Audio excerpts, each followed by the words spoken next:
Wyclef Jean, BKS1 Radio. Let's go. This is Essence Atkins, and this is BKS1 Radio. Hi, this is Melba Moore, and you're listening to BKS1 Radio. Yo, check it out. What's the deal? This the chef.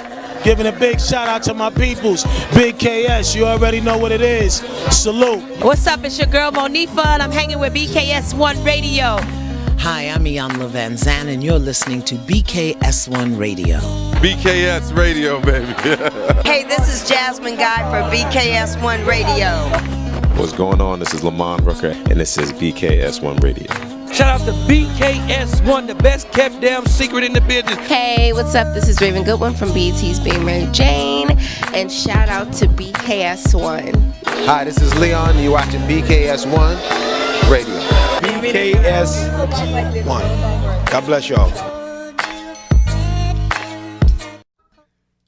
Hello, and welcome to BKS1 Radio, the Our Show. It's your girl, Latoya Chanel, and we're just already going to get started. We're not even going to do a full introduction. Y'all know who I'm with. I am with the ladies of the H.eal Academy, and we are here and happy, and we are going to continue on with our series. And you know what the series is. We're going to continue on and actually kind of wrap up the red flag series, because eventually, we don't live our life by red flags, right? Eventually, once you get the hang of the red flags, which we have been talking about since last year, eventually you're going to have to get to yellow flags, and then eventually green flags on the things that you should be doing and things that you should be allowing, right?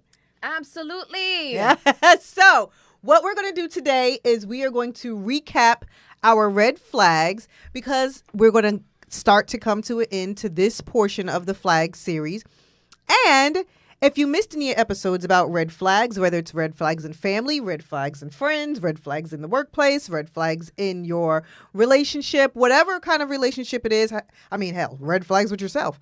But whatever it is, you can go back and you can watch all of the previous shows either on Facebook or on YouTube. If you have trouble finding the links, just please let us know and we'll get those for you. But it's a really great series.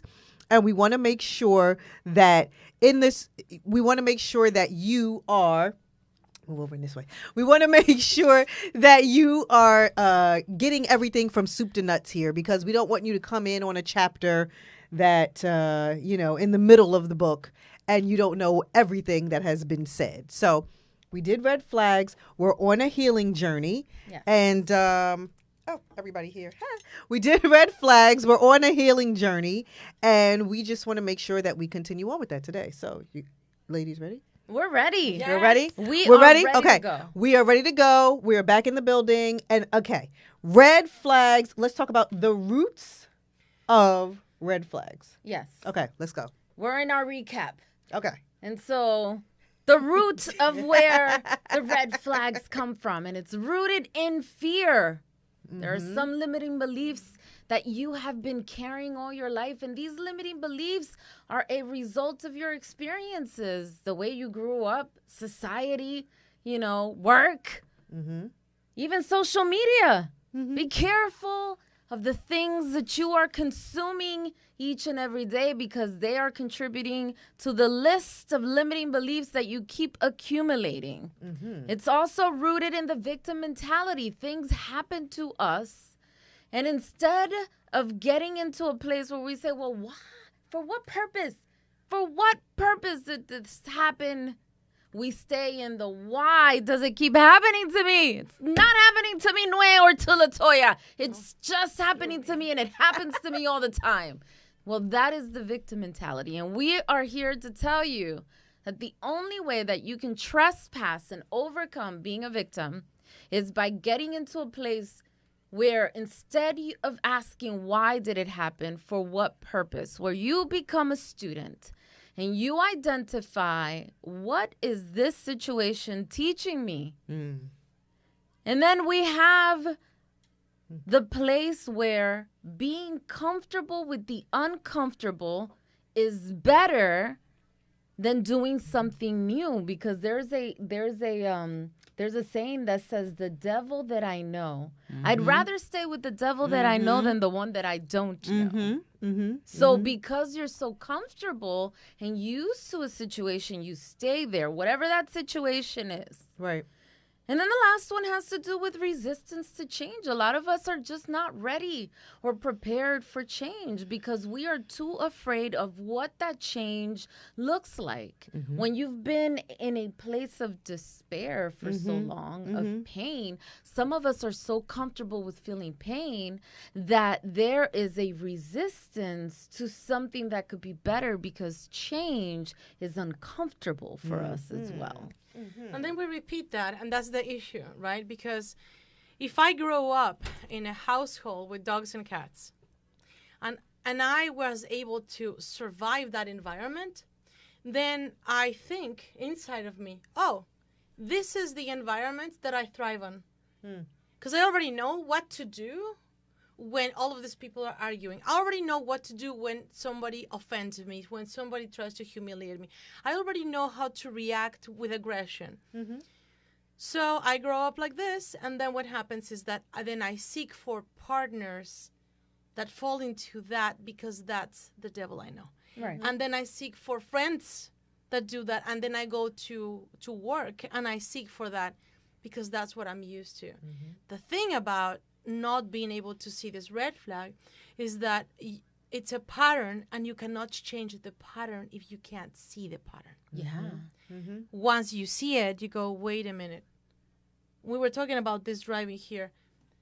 Why am I having a fight with my friend, with my partner, with my family, with my son, with my parents, and I think that it's everybody else. Right. Oh, have you ever thought it might be you?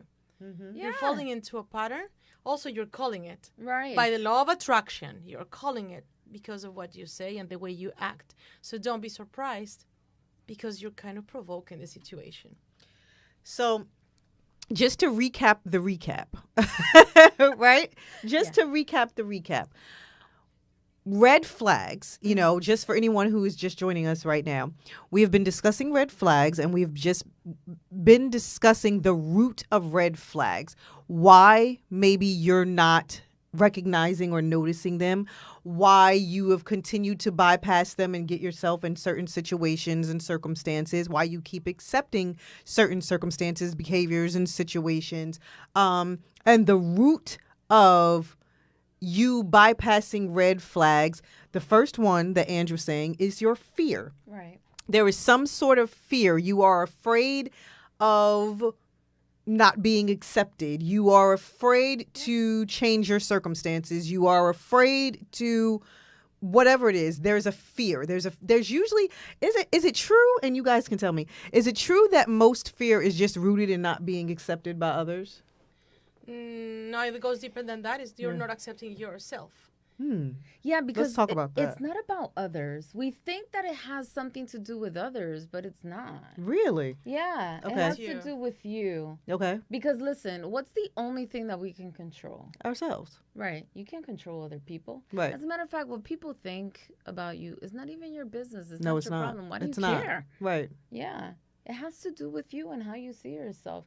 People are just our mirrors. They're our reflection. So we're afraid of what? Ourselves. We're afraid of ourselves. We're afraid of ourselves. Yeah. And so because it's very easy to evade. So we're having an argument, and it's very easy for me to blame you. It was you. You did this, you did that. Oh, but you yell at me because you started it. Back at you. That's very easy to do. What's not easy to say is, wait, maybe my nonverbal communication was aggressive. Maybe I used a word that it's kind of triggering for you. Maybe I was not empathetic enough. Maybe all these things, but then it's back at me. Because if I do that, then I have to accept that I was wrong. And why do humans argue? Why do we argue? Because we want to be right. Because we want to be right. All the time, we want to be right. And so then I have to admit I'm wrong. And then if I do that, then you'll be right. Therefore, I will have to change. Right. Now, the responsibility is mine. It's uncomfortable. I don't want to change. So it's a natural resistance to change now. And I don't want to be uncomfortable. I don't want you to move my space because I want to be right. So it's like an ego trap. This whole thing is an ego trap. It's not just a one thing though. It's imagine that it's like a watch, that has the ingrains. Like I forgot how you say it, but like it's one, then another, then another, then another. Deep inside of fear is the lack of love that I have for myself. Then if I don't love me enough, I rely on you loving me to validate my existence. Right. Right. So then let's trace this back. I don't love myself. I am disrespectful to the things I tell myself. From the moment I wake up, I look at myself in the mirror and say like, ew, you're ugly, you're old, you're this, you're that. We're this. There's a lot of internal talk throughout the day where we're not respectful to ourselves, or we're not as loving as we should be. Right. Then I'm looking for validation from the outside, and then I don't get it from you. So then I feel this rejection.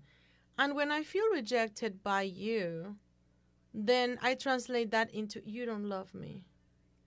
So then it's not just lack of acceptance, now it's lack of love. As human beings, we're beings of society, like we create communities. It's part of the DNA. But now I'm not accepted. So now let's go to I'm not part of the community. I'm not part of the crew. So now I feel alienated. Then that gives me the feeling of loneliness. And then I'm alone and I'm not loved and I'm rejected. I feel guilty. It's my fault. Then I'm not enough. Then I fall into despair, then depression, and then we can keep going.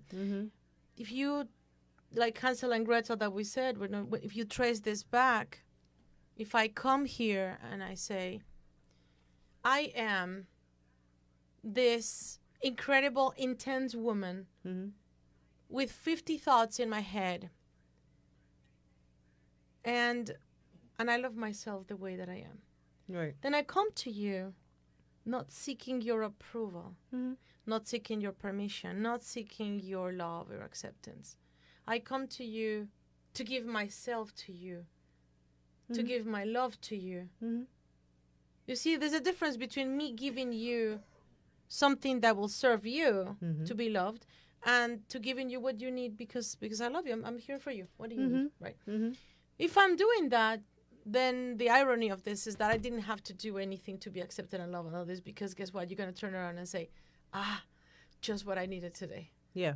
The authentic me. This is what I bring to the table. That's so it. So then you trace them back, and then you end up with true friends, great relationships. Meaningful relationships. Absolutely. Meaningful relationships that aren't value based off of actions. Yes. Yeah. Yeah. So something happened this week. I want to share a story with you. And this is a very transparent moment for me. I've been in this healing journey for a while now because I'm a firm believer in therapy. You have to do the work. You have to do therapy, which is part of the recap, right? Learning when you need to heal and seeking help. Yeah. And something happened where this week a friend that I have had been going through some stuff, and I had difficulty because this person is a male. I was having difficulty understanding some of this person's actions and behaviors, right? And to the point where I was questioning whether or not I should continue with that friendship, just so you know. And I was questioning and I was doubting because there was a part of me, and so here I am being open and transparent with you all, where I was being biased. Here was an unconscious bias that I had when it came to a man, and a man possibly having some type of, neurodivergency or some type of mental health issue, right? Because we expect men, there's an expectation, especially me as a Latina from my culture, that men don't really share those things. They don't go through those things. And so I'm just sharing with you all. And so as a coach, right, and the type of training that I have, there were some behaviors that the person was exhibiting, and I asked the person, hey, do you have X, Y, and Z? I don't want to put this person's business out there, but I said, hey, do you have X, Y, and Z? And the person was like, oh my God, how did you know? And I said, wow. You know when you have that moment where you say, wow?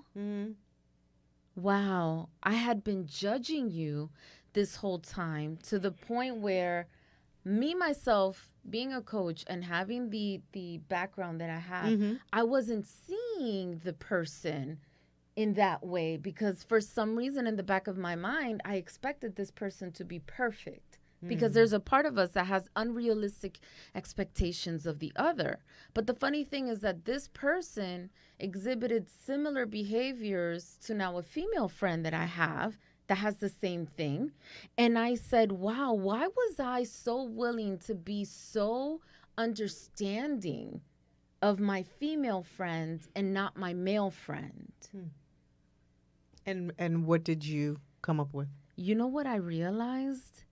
That because I was expecting perfection from him and not my friend, because typically I see women more as nurturers, you know, it's almost like we give them a free pass to things, and the men, it's the opposite. And I realized it has to do with my upbringing, that I was being more difficult, but then it made me realize something that I had not noticed. So there's a part of me that is obsessive compulsive. I haven't been diagnosed. I'm going to put this out there. I haven't been diagnosed clinically. However, in my past relationship with the person that I was with, who had a background in psychiatrist, he would say to me, Angie, you have OCD. Right, you have OCD. But you know what it made me realize? Because I didn't understand it in its moment. Now that I have gone through the journey of healing, both in therapy and coaching, is, wow, I was a red flag in that moment, because it was so bad that I didn't realize how I had become in that relationship until I realized with this friend now that I said, wow, I wasn't even giving you a pass. I wasn't even giving you a reprieve.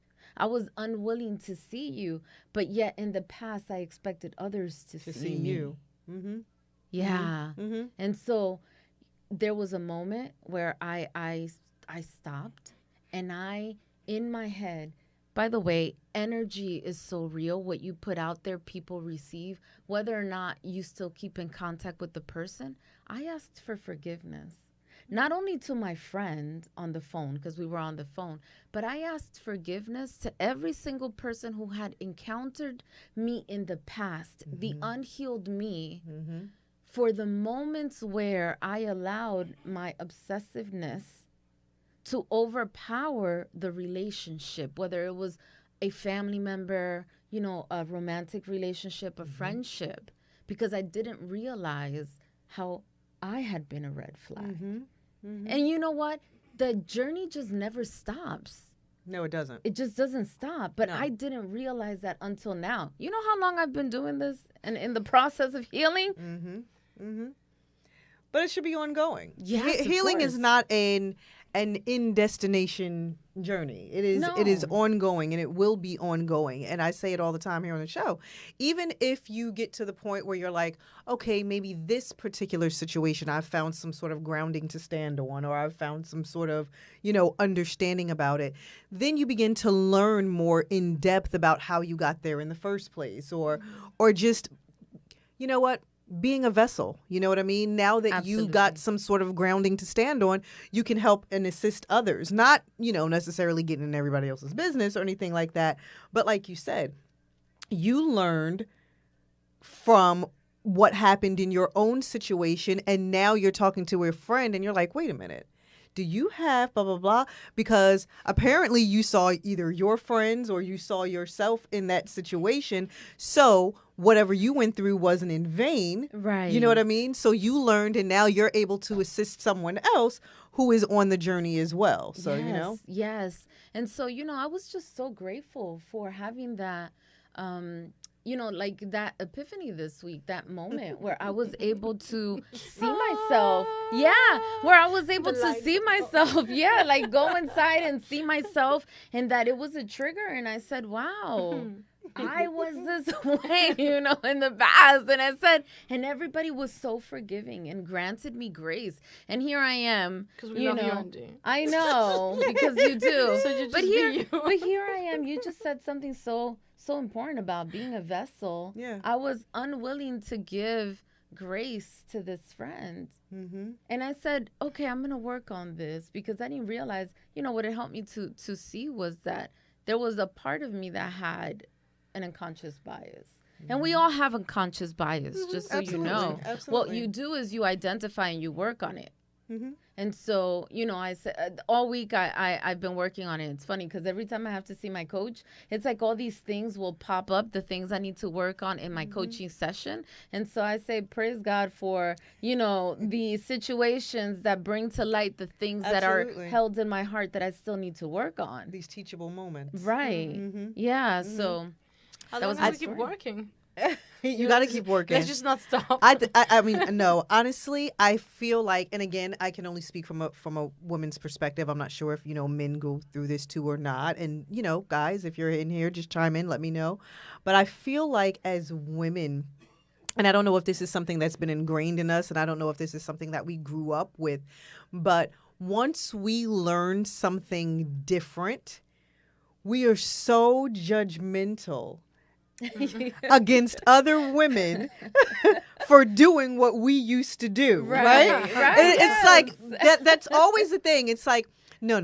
Don't use mixer 59 anymore because it doesn't do this. And it's like once you start using mixer number 60 to make your cakes and you see a woman that's still using mixer 59, you're like, oh no. I'm not eating that. She still uses mixer 59. You know what I mean? Like we are so judgmental to other women, it seems like, once we've evolved or we're enlightened or we learned something new. And I'm using that as a segue because one of the next things we said after fear that we were talking about was the limiting beliefs and I am not enough. And I was using that to segue into one of my own personal situations. And so I didn't know that in previous years in dating, and this was after my divorce, and after a number of different things had occurred, I didn't realize that a lot of my actions in dating stemmed from the fact that I didn't think that I was enough. I didn't marry the two. Like, well, LaToya, you're overly presenting yourself because you don't feel like you're enough. And you're giving so much and you don't have these boundaries because you didn't feel like you were enough. Right. And there was a part of you that didn't feel like that, because if you had said that to me, I'd have been like, yeah, right. No, I'm fine. I love me. And then I look back on situations and I'm like, so then why did you do that? Why did you continue to give knowing that there was no reciprocity? Why did you go above and beyond and out of your way and you weren't even getting a 16th of that from anyone? And as I look back on it, I'm like, you were doing this because you wanted the person to see you. Yes. You wanted the person to love you. You wanted the person to accept you. Mm-hmm. And somewhere inside of you, you didn't think that you were enough. So you continued to do because you wanted this person to value you. Yes. But you were doing validation. And validation. You wanted validation as well. And validation. So that limiting belief that I'm not enough, that was something that I had to recognize and then eventually, move away from. However, I found myself, and this was maybe like 10 years ago or something like that. I found myself in talking to other women saying, oh, no. You're doing this because of this and because of that, and you shouldn't do it. And why would you do that? And da-da-da-da. And then I had to say, LaToya, you did all those things and probably more. Who are you to say, oh no, honey, you're just being stupid dealing with that. You shouldn't deal with that. You shouldn't do this. And then I was like, wait a minute. How are you going to judge another woman for having limiting beliefs when your entire first decade after your divorce, you did the exact same thing. You know what I mean? Like, there's no room for judgment here. Like, you see it and you can recognize it. And if you have a friend, you know, that wants to come talk to you about it and say, hey, how did you feel about this or the other? That's fine. But to be judgmental about it or to have these biases, like, oh, you're doing that just because you're getting older and you're still single. You know what I mean? Like I'm not getting older and I'm still, you know what I mean? So it's like you have to catch yourself. And you have to really take a step back and go, wait a minute. Why are you having all of these thoughts and all of this judgment on someone else for something that you know that you used to do or you used to feel? Yeah. You know what I mean? So, yeah. That was my red flag, my personal lack of evolution. I would say. Lack of evolution. Yeah. That was you still need to do the work. If you're in that moment when you're actually judging, that means when you're actually your ego is in front. Right. So it's like, oh no, I learned continue. this. You need to learn it too, and you haven't. So clearly, you know, it's like an ego problem. right. And I was doing that, and And once I recognized it, I was like, ooh, wait, you're so wrong. It doesn't make any sense. And I had to catch myself on that. So that was one of the second things we were talking about with the limiting beliefs, and I'm not enough. It's awareness. Yeah. And the fact that you are able to say it now puts you already in another dimension. Right. Like, well done, good. Right. Like, yay. Right. Yeah, because you recognize it. Because there's so many people that even after doing it for so long, and you go and say, like, who are you to say this? Because when you're aware that you're not doing something that you were doing, in theory, it should take you to compassion. Absolutely. It should take you to a place of... Absolutely. Because I was there, I understand I understand where you're coming from. I understand why you're doing this. Instead of saying, oh, that's just stupid. So you if you're not there, then you know? you're still in evolution. Keep working. Yeah. Absolutely. If that is your mindset, if there is something that you used to do that you know is an unhealthy or negative pattern, and now you judge other people for doing it, you're still you need to evolve. You're still in the healing process. Keep working. You're still in the loop yourself. Don't stop. Come back. Right. You are still in the loop yourself, and that is completely unhealthy. But yeah, so we were just talking about, you know, the root of red flags, and as you mentioned, Ange, you said fears, limiting beliefs, victim mentality, being comfortable with the uncomfortable, and resistance to change, right? And so now let's go into accountability. That's step number 2. Yes, step number 2. And accountability is actually what takes you from victim to victorious.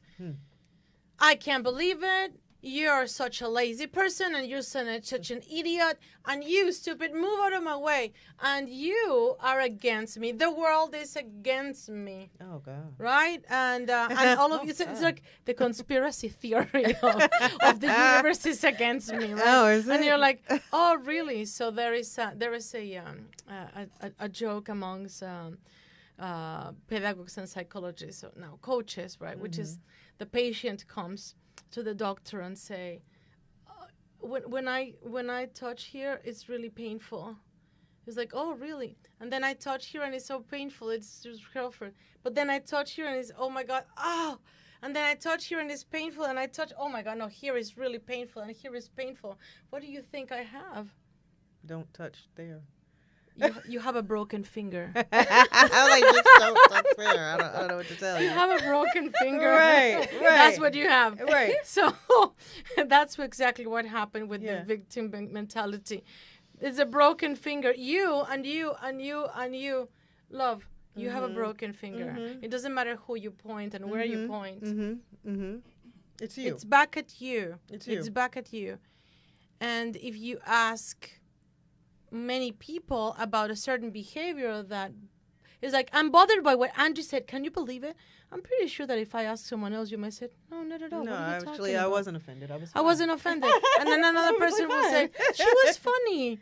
Wasn't it hilarious what she said? But I'm offended.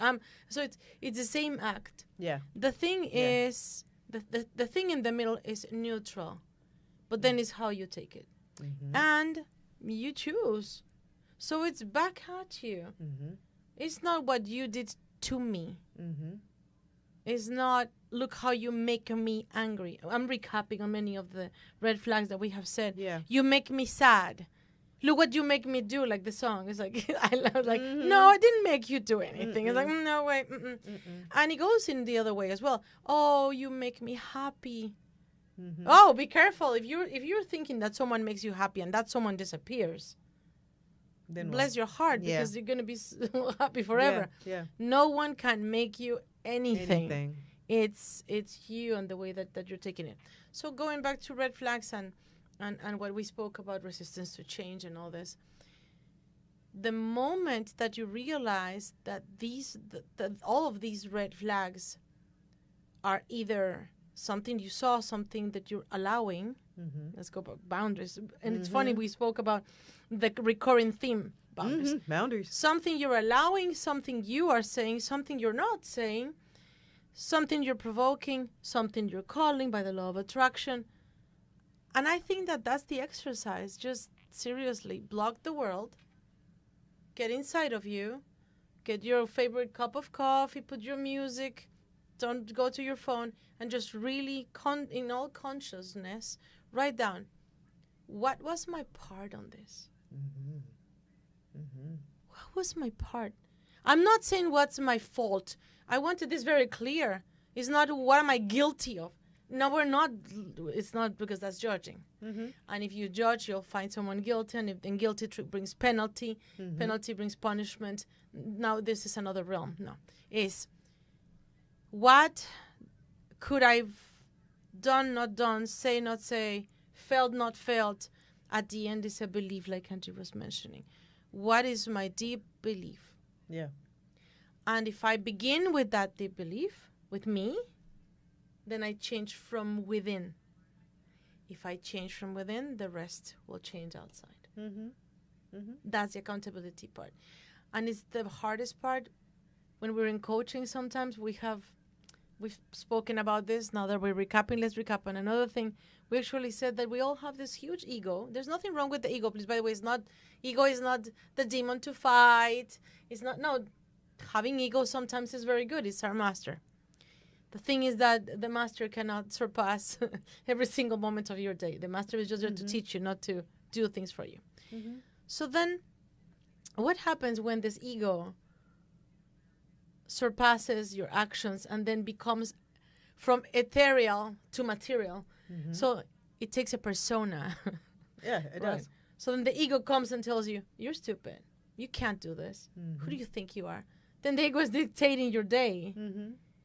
Sometimes we're coaching people and we say, oh, Angie, I thought this was a one-on-one coaching, but apparently we have our person and the ego.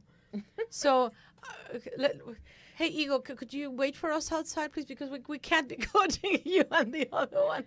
Right. Can you just leave for a quick second so we can get to the root of certain things here on this side? And it changes the story, the narrative, the relationship. It changes everything.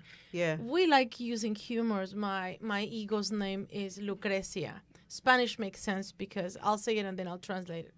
In Spanish, it rhymes. My ego's name is Lucrecia porque está loca y es bien necia. That's the rhyme. And it's because she's nuts and she's very stubborn. Lucrecia. And her ego is Jessica because of a TikTok. There's this Dominican influencer. I think she's out west somewhere, maybe Texas, maybe Arizona. I'm not sure. Her name is Franchelis. You should all look her up in Instagram. She's amazing. And she has this whole persona called Jessica. And she does this skit where Jessica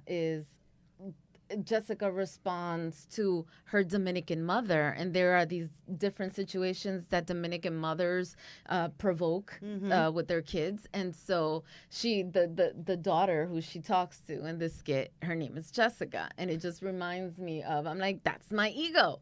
Jessica is me because I'm Dominican, and that's how I wanted to respond. And that's how you want to my mother, but I didn't. You know? So that's me. That's Jessica. That's how you want to respond. And so I don't own it. I borrowed it from Franchelis from Instagram. Thank you, Franchelis. We're giving you recognition. Exactly. So thank you for creating Jessica. I don't think my ego has a name. Oh, name it. You need to name your ego. Oh, ladies and gentlemen, if you are listening to this, yeah, what please should put my a- ego be named? And we should all name our ego based on something that's triggering for you. Like if someone's bothering you in your life, if you're trying to overcome someone that maybe is a tyrant in your life, like this auntie or this uncle or this cousin or this whatever, or this persona or this character. Or this. Like I don't have. Yeah, keep thinking. that. Keep thinking. I have to think about it. of Okay, the so name. I have to name my ego. Name your ego. So that when it starts coming out, it's like, okay, well, this is. And you talk to it. You know, and like, you talk. yeah, you have to go away. You 'cause talk this is to not it. Sometimes it's not time for you. Yeah. Right. Sometimes I go like, Jessica.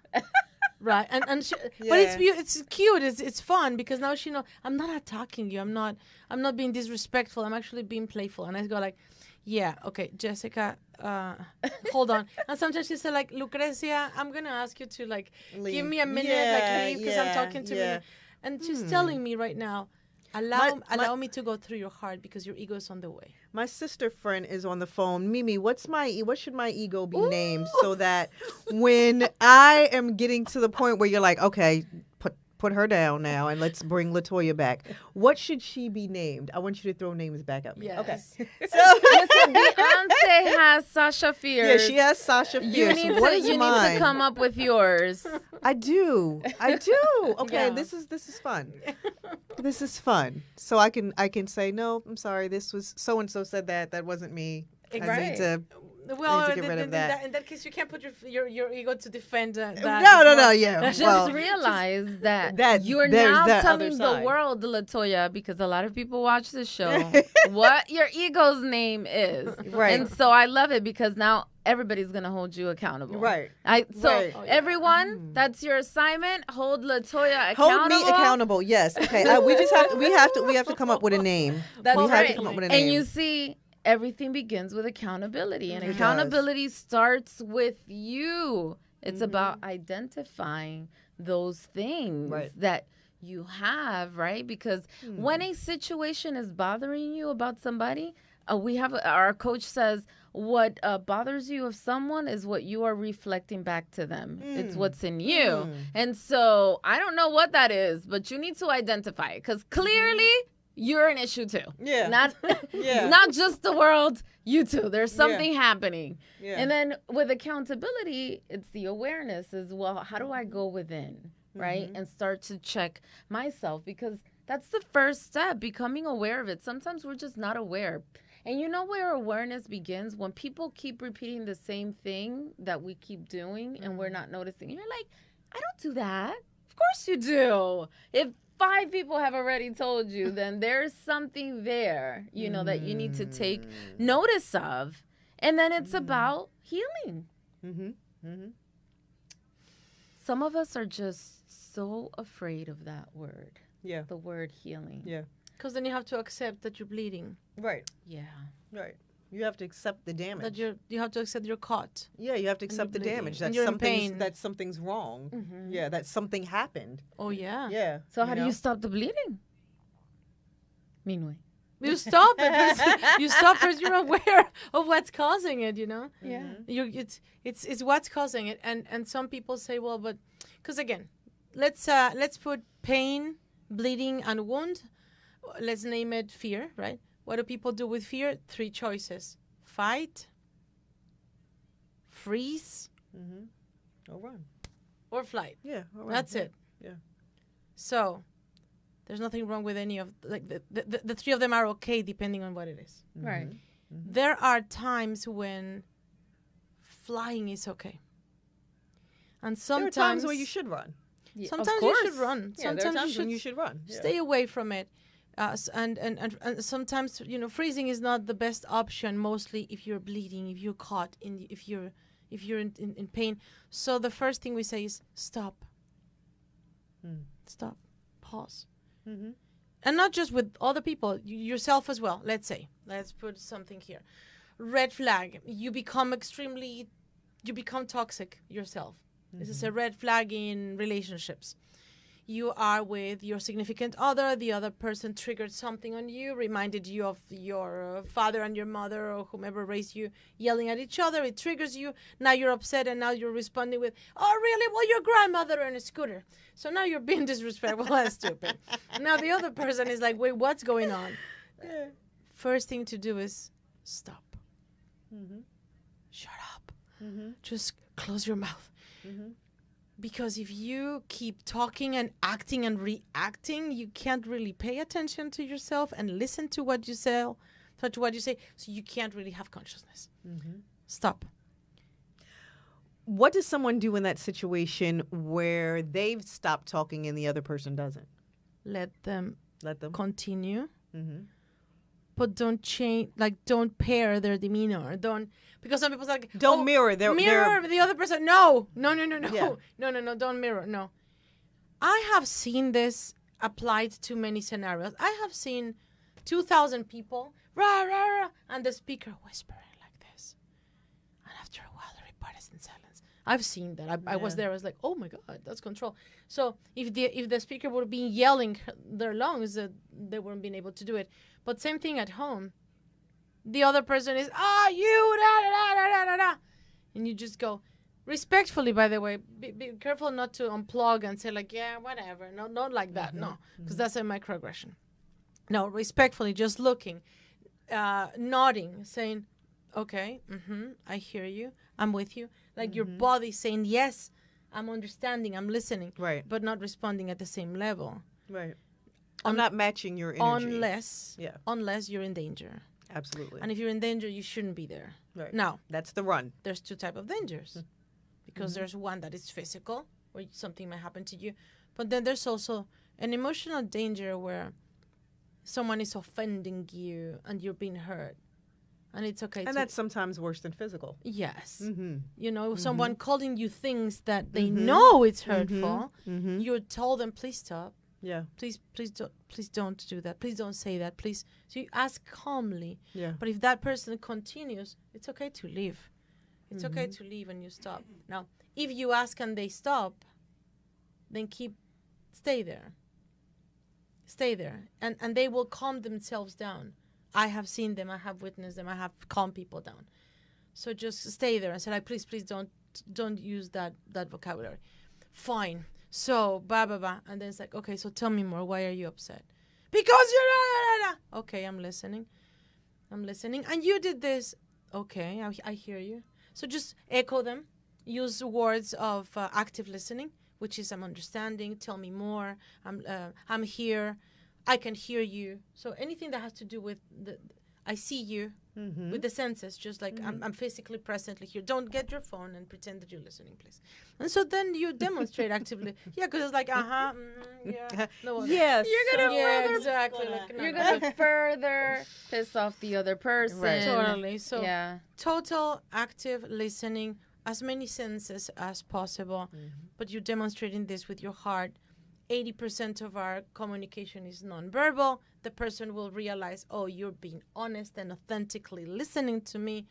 And you keep saying, okay, I hear you. But your voice is down, is calm. You're de-escalating the situation. You're de-escalating. I promise you it works. It's tremendous. Because sometimes people really just want to vent. Because they didn't know how to do this at home. Because all they knew was dogs and cats barking and meowing at each and other hollering. Nobody taught them. You see, we even have a workshop on active listening because we said, how many years where we go to school to learn to read and write? Plenty. How many years did we go to learn math and all these things? Plenty. How many years did we go to school to learn how to listen? Because I didn't take a listening class. And I think it should be mandatory in elementary, like every year. Some people do not know how to listen, how to express their feelings. It's fair to be indulgent, to forgive, and to teach them how to do this, because some people are willing to learn. Some people honestly say, thank you, I didn't know how to calm myself down. And if that's what you can contribute to their lives and teach them how to speak properly and peacefully, there you go. You've done your job. Yeah. That's the first thing. So stop the bleeding. Okay. You said awareness. You said healing. And then after healing is? Self-respect. It's all about respecting yourself, creating new rules. What do I want moving forward? Don't look at the past. Don't focus on what happened in the past, because once you've begun the healing journey, it's about relearning what makes you happy, what gives you peace. And then what gives you happiness and peace has to do with, what do I want? What do I see? And it's also connected to expectations. Remember, we spoke about, being very clear with your expectations. What do you expect from others, and what should others expect from you? Sometimes we don't even know it. You know that we meet with clients sometimes and we say like, okay, tell me the 10 things that you're looking for in another person. And they go, I don't know. I know it. Okay. And that is? They will do a circle around the whole thing and then realize, I don't know. Well, to be nice. What is nice? I think love me like what? think unfortunately we have a generation of folks, and it doesn't matter their age, where everything is just all feeling. Oh yeah, it's all feelings. It's all feelings, no logic. You haven't even I feel like most folks haven't even tried to think about what they're thinking about. You know what I mean? Yeah. Like, you're not even thinking about what you're thinking about. You just, something happened, you attached a definition to it, and now you're feeling, and now you're moving in this feeling, and you're operating in this feeling, and you're making decisions out of this feeling. And it's like, well, why do you feel that way? I don't know. Well, they're missing the second part of emotional intelligence. Emotional like the name, right, is composed by 2 words. Right. Emotional. Right. Intelligence. Well, intel. Information. It's in the brain. Information, and so yeah. They go, but it's so funny because I grew up in a generation of intelligence, not emotional. No emotion. No emotion. So it's like the other side of it. No. I feel like the generation before ours, there was no emotion. He was like, you just did this. This is what makes sense. I don't care how you feel about it, Exactly. And then now I feel like the generation, everything is just what I feel. But I feel to the other side. And I feel like this, and I feel like I don't want this, and I feel like I want to do that. And it's like, OMG. Can we find a balance? So the balance is redefining what does love mean to me? What does respect mean to me? What is happiness? What is peace? What is balance? What is well-being? Do not adopt the definitions of anyone else. Right. Define it for yourself. Define it for yourself. Once you define it for yourself, then you will never again accept anything less of what you know you deserve, because now you are completely aware and confident of who you are and what you deserve and what value you bring. But you can only get to this place when you have healed, when you have found the definition to these words and what they mean to you. And then what happens next? Because we said it's self-respect and expectations, but what happens next, meanwhile? One thing before planning and all that, which is next, in between setting expectations and then planning your future and doing all that, there's a step that we always forget. You have to share your expectations. Oh, yeah. Because I have no idea why. Explain that. It's a two-way street. I know what I want. I know what I'm looking for. I know what I ask you. Like, I know it. Yeah, and I have a magic ball. Oh, and you haven't shared it with the person you're expecting it from? Exactly. Oh, okay. How do you know that you're in alignment? Right. And I have a magic ball that tells me all this because of, like, how is this happen? Because having clarity is not enough. Your clarity is crucial, yes. But having it is not enough because the other person does not know. And so you've got to say, I expect this. We played around, Angie and I, not a long time ago, with something that we call, I ask the universe for. What did you ask? Got to be careful with what you ask. Very careful. And so we wrote down, okay, what type, we were talking about relationships. I want a good man. Grab a piece of paper and a pen, or your phone, or your iPad, wherever you to start typing. Type it, put it somewhere. It's not in your head. Down. Write the vision, Write make it down plain, and say, I want an amazing man that, or an amazing woman that, or amazing non-binary person that, or whatever gender you want, right? That what? That what? That does what? Because it's actions. I want a person that sends me a text when I'm driving back home asking me to let them know when I'm home because they care if I arrive safe. Write it down. And then when you have that other person and you have all your list, you say, can you ask me, please, when I am home, if I'm okay? I would love it because that means that you care for me. Yeah. So now you're asking. Yeah. Okay.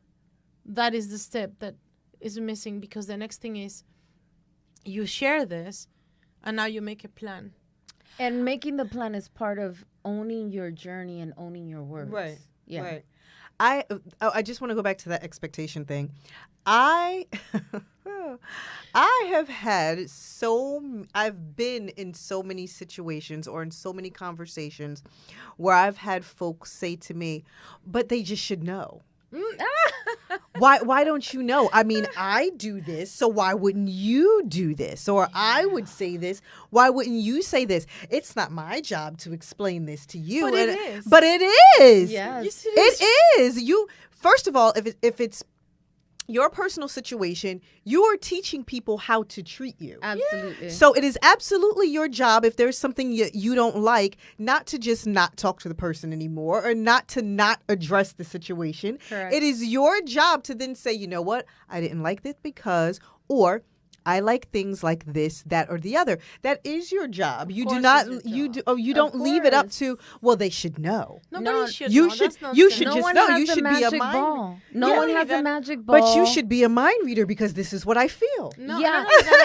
and we hear this all the time. Yeah. And we Yeah. tell people whether it's a personal relationship, work, whatever Yeah. it is, Yeah. friendship, family, you should be writing down your expectation, your vision. You said it before. Write down your vision for each of the situations that you want in your life. Yeah. And then share it with the people who are in your life that fall under each of these categories, because this is what happens. We have unrealistic expectations of the other, and they will always fall short. Absolutely. Because we have not shared You haven't communicated what our them. expectations are and and they should be sharing their expectations with you as well. Absolutely. This is what we mean: own your journey, own your words, own your communication. And they should be doing this often. Let me tell you another thing. We've met all our lives. How come you don't know it? Because 10 years ago, you were not the same person. Are you out of your mind? Of course you change and I change. We've got to do this often. We always say, how about every 5 years? Just I'm making up a number. Every so often, let's sit down and talk again about our expectations. Because the thing that I liked 10 years ago, I don't like it anymore. Yeah. And it's okay and I can change. You can change. We all change. That's why when people are so absolute in who they are, I get it. I get it. It's like, well, no, I'm not the kind of person that does this, and I'm not the kind of person that does that. You don't know that. Exactly. There are certain circumstances where you may have to become or be someone else or act completely different than who you are on a normal basis. You know what I mean? And so for people who typically say, no, I'm like this and you should be like that, you don't know. Yes. You don't know who you're going to be in the next 10 years. You don't know who you're going to be tomorrow. Don't know who you're going to be if a certain circumstances is presented, your way. I think the most that we can do is just have a sense of self. And this is who I am under normal circumstances. Yeah. Under normal, favorable circumstances, this is my personality, this is my character, and this is who I am. And for the most part, you can count on me being this. However, if a bear runs in here right now, and I say I'm not a runner, I don't like to run, I'm running. That's going to change. You know what I mean? I am going to run. You know what I mean? And obviously more severe circumstances than that. But I want to read some of the comments here. Absolutely. So Aisha said that's a big part of the issue with relationships. Too many people have expectations without communication. They expect people to know things that they've never divulged. Yes, exactly. Aisha, thank you. However, we have one of the gentlemen in the comments here. Andre says he gets that, but he feels it's better if things come organically. Listen. If you're waiting for organic, you plant some cucumbers outside of your garden that will grow organically. Not even that, you need to put nutrients. Now that I'm thinking about it, Right? Yeah, organically, like the outside the weed that's quite organic. No, sorry for the sarcasm. Organically does not mean on its own fate, on its own luck. Love, relationships require work. They do. And it's not the work that is painful. It's not the work that is tiring. If it's tiring, oh, by the way, that's another red flag. If the work required for love and relationship is heavy and painful, red flag. Can you say that again? So, okay, let's say this again. For everybody that's dating, looking for love, looking for relationships right now, say what you just said again. Love and healthy relationships requires work. Yes. Hard work. Yes. But if the hard work that you're putting into it is causing you pain, tiredness, draining, red flag, you're in the wrong relationship. This is a red flag to say it's not there. Now you're forcing. Speaking of organic, organic is because you feel how natural. It's like, oh my goodness, I had to drive 2 hours to see this friend. Was it tiring? Yes. Did I want to? No. Would I do it again? Yes. Absolutely. Was it worth it? Absolutely. Yeah. That's what I mean. And so it was work, but it didn't feel heavy. And many people have asked us, by the way, entrepreneurs, let's talk about red flags. Oh, but this is work, and I don't want to talk about work, and we talk about work all the time, but it feels, we like it. Is it? It's organic. It's organic comes to us. That's what's organic. Like a situation where you're comfortable. You know what happens organic? And I want to be very respectful of the person who wrote the comment, because we do honor you. We do a lot of jokes and we use humor. I want you to know what happens organically, where you feel comfortable enough to bring up a subject where you're not afraid that the person is going to reject what you say, because they're open to hearing, if you don't like something, what the expectation is next time. That's what happens organically. And it's provoked. Through a situation, but you feel comfortable enough. If it doesn't feel comfortable, it's not organic. Right. Yes, it needs to. And that's a green flag in a relationship. Yes, and that's a green flag in a relationship that you can bring up or discuss anything. That's a green flag. With someone. That's a green flag in a relationship. Of course. Just so you know, it's not just in personal relationships. Oh no. For every friendships, work relationships, family. That you have. Yeah, when you can be authentically you in a situation and you don't feel like, okay, I can't say this to this person, whether it's your supervisor, whether it's, you're in a romantic relationship, whether it's family. If you don't feel like, oh, well, I can't say this because whatever reason, some sort of repercussion or backlash or, then like you said, that's not organic. Aisha said people will only do things organically that they've learned to do. If they've never had anyone tell them to do something and it's not second nature to them, which is based on life experience, then they won't know it and won't be organic. Then it's not organic, it's automatic. Because you learn it somewhere, somehow. It could be automatic and it's okay. And these are things that maybe you learn at home, rightfully so. Yeah. I learned automatically how to cope with sadness by this, and that. Somebody taught you, and now you do it automatically. It's not necessarily organically. Organically is untamed, uneducated. It's like the chemistry that you feel when you meet someone, and then suddenly it's like, we feel the clink. We can grow the friendship organically. Yeah. It requires work until it becomes automatic. And so until it becomes automatic, yeah. Exactly. It's just hard work. Yes, and Andre said yes, love shouldn't be painful. So, exactly. No, it shouldn't be. So many songs that is like, it pains you more than me, then don't do it. Right. Then stop. Right. Stop doing that. Stop doing Don't it. do that. I know we're about to close, so just the last part was that once you once you have set up the expectation and you have told, this is what I want, this is what you want, then you actually plan for it. And we urge all of you to think of a human being in its four layers, right? Like we always visualize this like a sphere, right? And so whatever you do, it has to be bio, psycho, social, spiritual. There are 4 layers of us. So whatever change you want in your life, you need to think of something that you do, that your body is acting on or doing. Something that you think, so it's action. Your mind, something that you're thinking, so change your mindset. Work on what you're reading, whatever you're watching on TV, like be mindful of what you're feeding in your brain, right? And then the emotional component. Watch your feelings. Emotional intelligence is not doing what your emotions are telling you. Is not at all. Understanding your emotion, understanding the other's emotion, being able to channel it, to sublimate whenever it's needed.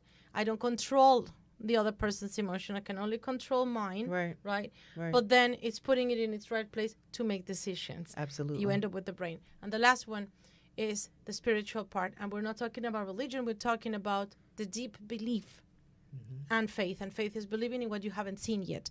I understand you haven't seen many of these successful relationships or the money in your account or your abundance and all these things. Do you believe it?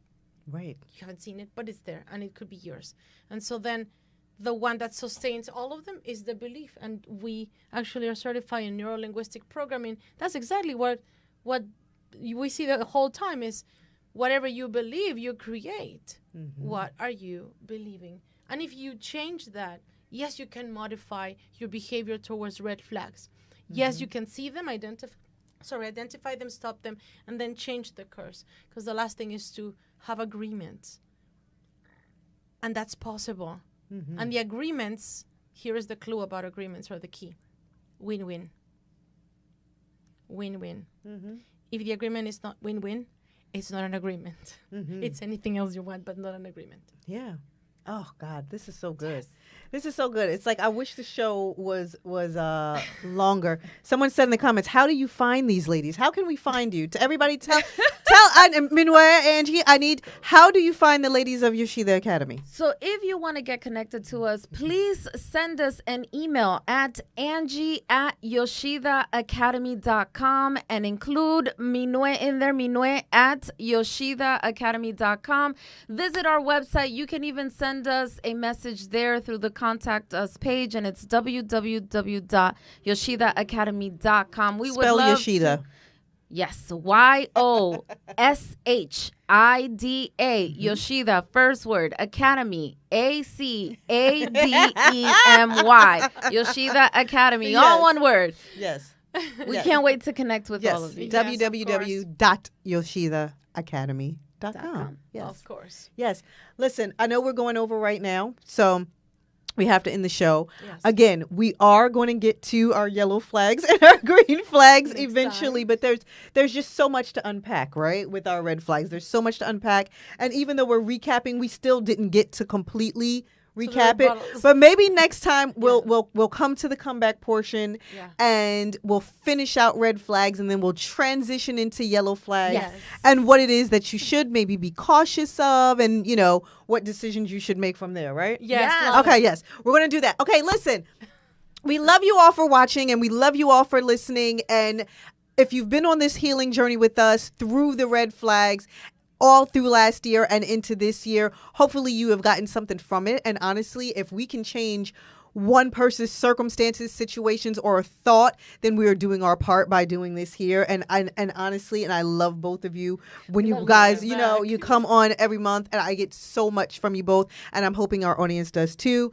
Hopefully. God willing, I'll be back here next week, same time, same place, different show. And hopefully you guys are on this healing journey with me, and you're learning as well. So, bye, everybody. Bye. See you all next time. See you next time. See you. Thank you.